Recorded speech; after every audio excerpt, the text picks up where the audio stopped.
So proponents of AR and VR sectors usually like to say that their market sizes will be massive, and we believe they're right. But how big are they and how big will they realistically get?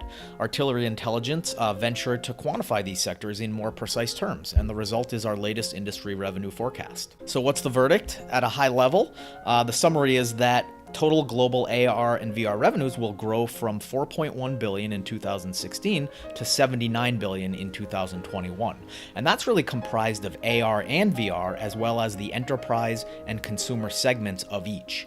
And the largest of all of the subsegments is actually enterprise AR, which will comprise roughly 60% of all AR and VR revenues by 2021.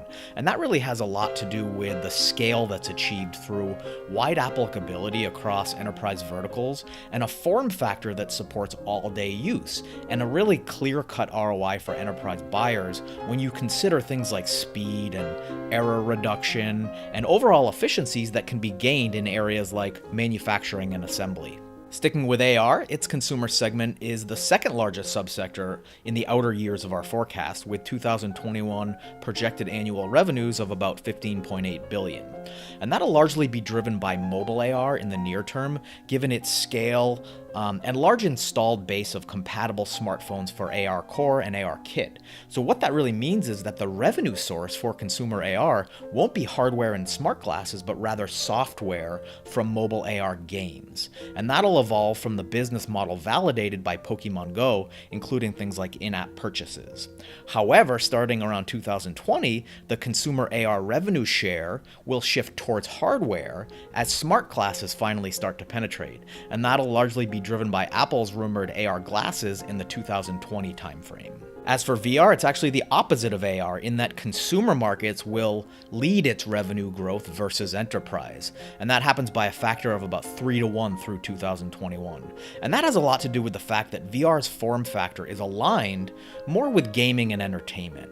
It will certainly find a home in the enterprise, however, its revenue potential there will be a bit limited because VR's isolation inhibits some job functions and share of time per working day.